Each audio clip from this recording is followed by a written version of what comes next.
Hey guys, Idubbbztv here again. Welcome back to another video. I've heard a lot of comments about Idubbbztv versus Tana Mongeau, and he did a content cop on her, and he just completely demolished her. He did it to Leafy, he did it to Keem, and now he did it to Tana. Idubbbz has a penchant for ruining people's careers, and I really hope that Tana gets hers ruined. Keemstar, you know, he has his place on YouTube. He took it as a good sport, and I was really surprised. Leafy, on the other hand, took it like a little baby. He just completely proved Ian right about everything. I'd like to provide a little social commentary.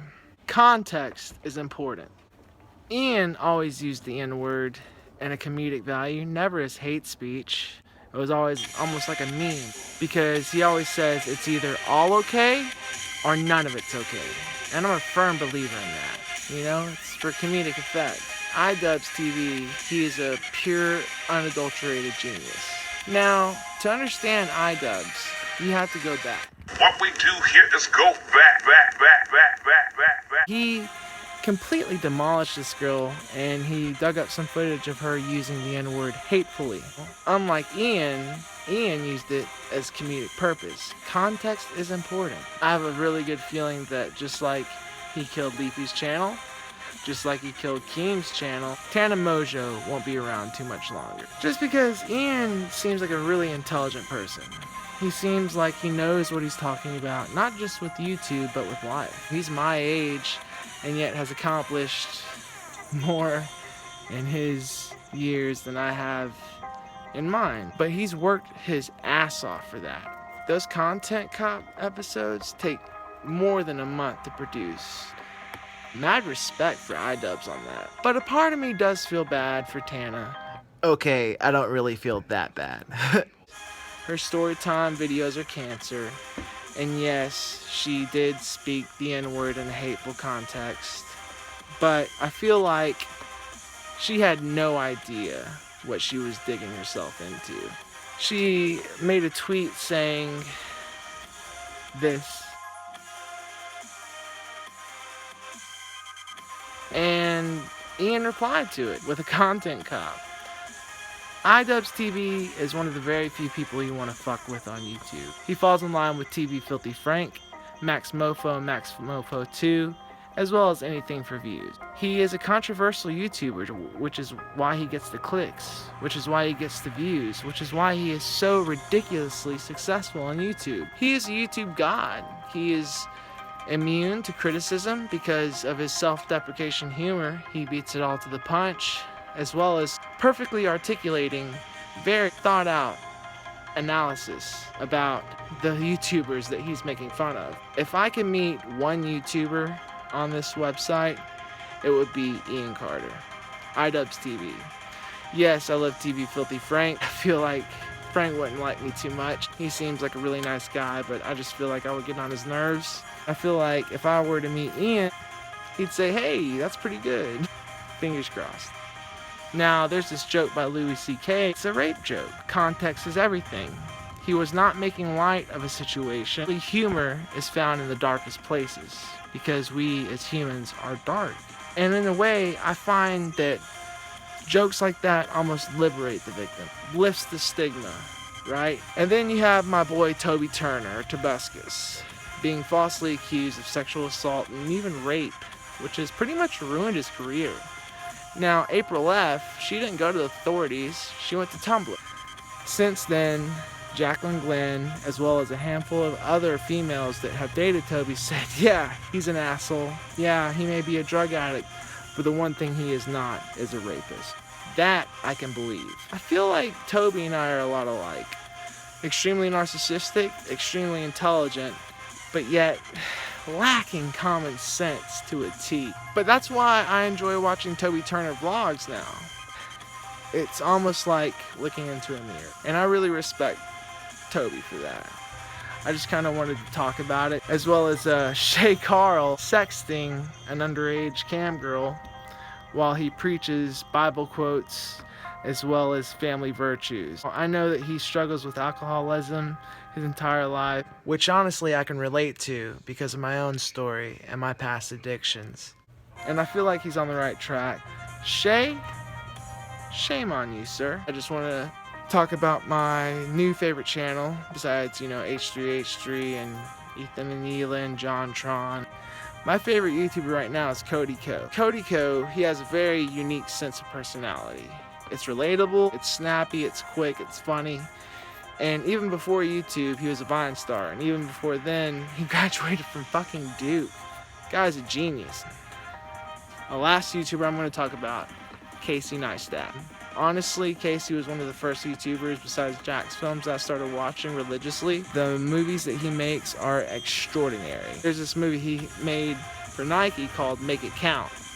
It's my favorite YouTube video. It's my favorite video on the entire platform. And watch, it's only like a 4.5 minute video, but it's extremely inspiring. Alright guys, that's just kind of my 2 cents. If you're single, just know it's only one day, guys. And if you're in a couple, just remember that be grateful for what you have, because sooner or later it's either gonna end up in marriage or end up in heartache. Either way, take advantage of the time that you have together now, and I wish you all the best. Happy Valentine's Day. One last thing, I just want to point out, these are my parents right here.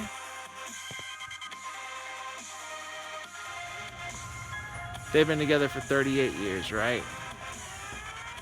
And growing up, I never in a million years thought that divorce was normal, because my parents never split. I have 2 older brothers who are twins who are ultra successful. But as I started elementary school and then high school, I learned that the divorce rate is half. So that's why I am kind of abstaining from relationships for a while. I would really like to be friends first, because that's one thing I never had a chance to do. It's always been rushed. With my first girlfriend in 2011, she moved right in because her mother abandoned her. Whenever she moved to Washington State in 2014, I had another girl move in as a roommate at first, then as a girlfriend, and then as an enemy. She ended up stabbing me, as well as breaking 3 pairs of glasses and pretty much causing over $1,200 in damage at the apartment we were staying at. And I just kind of drifted along, got clean in 2016, and then in Halloween I met this really cute girl who was a liberal atheist nerd just like me and was just stunning. A part of me really hopes that maybe not tomorrow, maybe not next week, maybe not a month from now, maybe not even from a year from now, I really hope I hear from you again, because I am over her romantically, but that friendship that we had, we were best friends. She said so, I said so. I just wanted that companionship, because the talks that we would have, I've never been able to talk to anybody like that since and before. W, if you're watching this, which I know you're not, but on the off chance that you are, I'm getting the help that I need, thanks to you, and thanks to Alan. And I hope that in time, maybe you can see that, and maybe we can be friends again. We both know that you're not gonna do that, but a boy can dream. Alright guys, thanks. Alright guys, I just had to get this beautiful lake right by my house. I just want you guys to check this out. Is this not freaking beautiful? But yeah. Good morning, my people. It's about 5 o'clock in the morning. I just got back from my run, and now I'm about to completely counter that healthy activity with a very unhealthy habit.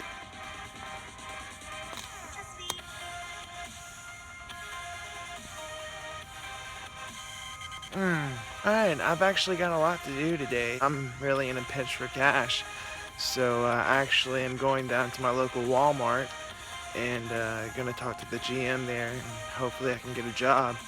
I mean, I'm a college graduate, over 10 years in retail experience, so I don't see why he wouldn't hire me.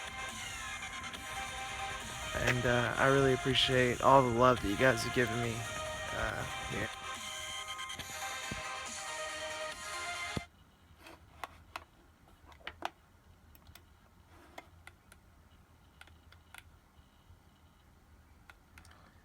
Feel free to pause the video so you can read all this love that you guys have given me. And special thanks to Life in Real Time.